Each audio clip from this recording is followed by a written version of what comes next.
रूस यूक्रेन युद्ध अब कब थमेगा, इसका कोई तय समय नजर नहीं आ रहा है, लेकिन ये जंग समय के साथ और घातक हो रही है। इसका अंदाजा इस बात से लगाया जा सकता है कि जंग के शुरुआती दौर में यूक्रेनी सेना ने जिस जिस जगह पर अपना कब्जा जमाया था, रूसी सेना ने उन सभी इलाकों से ज़ेलेंस्की की आर्मी को खदेड़ने में सफल रही।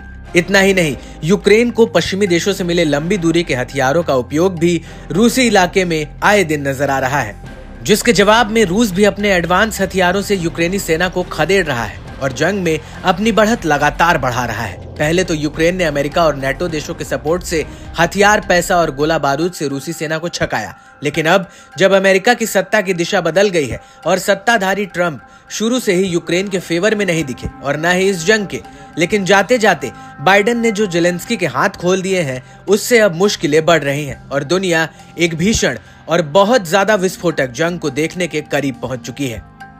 यूक्रेन ने जिस तरह से खुलकर मिसाइलों से और ड्रोन से हमला किया है, रूस उससे बौखलाया है और हर हमले का जवाब जबरदस्त तरीके से पलटवार करके दे रहा है। जंग के बीच रूस ने भी यूक्रेन के 2 शहरों पर अपनी घातक नई मीडियम रेंज की हाइपरसोनिक बैलिस्टिक मिसाइल ओरेश्निक से हमला किया था। अब आपको बता दें कि रूस और यूक्रेन की ये जंग जल्द ही वर्ल्ड वॉर में तब्दील हो सकती है। दरअसल रूस की इस मिसाइल की रेंज में दुनिया में अमेरिका के 9 सैन्य बेस और मिनटमैन 3 मिसाइल साइलो आते हैं, और अगर रूस अपने अलग अलग शहरों से इन मिसाइलों को दागता है तो फिर ये जंग महज 2 देशों तक ही सीमित नहीं रह जाएगी। चलिए अब आपको बताते हैं कि रूस में किस जगह से मिसाइल लॉन्च करने से अमेरिका का कौन सा बेस कितने मिनट में टारगेट पर आ जाएगा। अगर दक्षिणी रूस से ये मिसाइल दागी गई तो मिडिल ईस्ट में मौजूद अमेरिका के 4 बेस इसकी चपेट में आएंगे। सबसे पहले तो 2100 किलोमीटर की दूरी पर कुवैत में मौजूद अमेरिकी सैन्य बेस पर 11 मिनट में ये मिसाइल पहुंच जाएगी। फिर 2500 किलोमीटर की दूरी पर बहरीन में एक अमेरिकी बेस की 5वीं फ्लीट मुख्यालय को 12 मिनट में ये मिसाइल हिट कर देगी।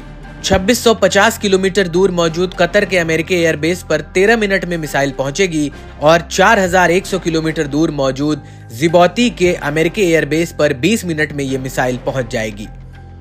अब अगर रूस इस मिसाइल को काम चाटका से दागे तो पैसिफिक और अलास्का में मौजूद अमेरिका के 3 बेस इसकी चपेट में आएंगे। 2400 किलोमीटर दूर अलास्का के अमेरिकी एयरबेस पर यह मिसाइल 12 मिनट में पहुंचेगी। 4500 किलोमीटर दूर गुआम के अमेरिकी एयर और नेवी बेस पर यह मिसाइल 22 मिनट में पहुंचेगी और 5100 किलोमीटर दूर पर्ल हार्बर एयर और नेवी बेस पर यह मिसाइल 25 मिनट में हिट कर देगी। और अगर मिसाइल को रूस के चकोटका से लॉन्च किया जाए तो 4700 किलोमीटर की दूरी पर मोंटाना में मौजूद मिटमैन 3 मिसाइल साइलो तक ये 23 मिनट में पहुंचेगी और 4900 किलोमीटर की दूरी पर मिनोट में मिटमैन 3 मिसाइल साइलो तक ये 24 मिनट में हिट करेगी। क्या है ओरेश्निक मिसाइल की खासियत? ये एक हाइपरसोनिक मीडियम रेंज की बैलिस्टिक मिसाइल है जो 12,300 किलोमीटर प्रति घंटे की स्पीड से उड़ान भरते हुए 5500 किलोमीटर रेंज तक हमला कर सकती है। इसमें multiple independent targetable re entry vehicle system है, यानी एक साथ कई टारगेट पर हमला कर सकती है। इसमें एक साथ 6 से 8 हथियार लग सकते हैं, यानी ये एक बार इतने टारगेट्स पर हमला कर सकती है। हालांकि रूस ऐसा कदम तब तक नहीं उठाएगा जब तक उसे इस हमले के लिए मजबूर नहीं किया जाता।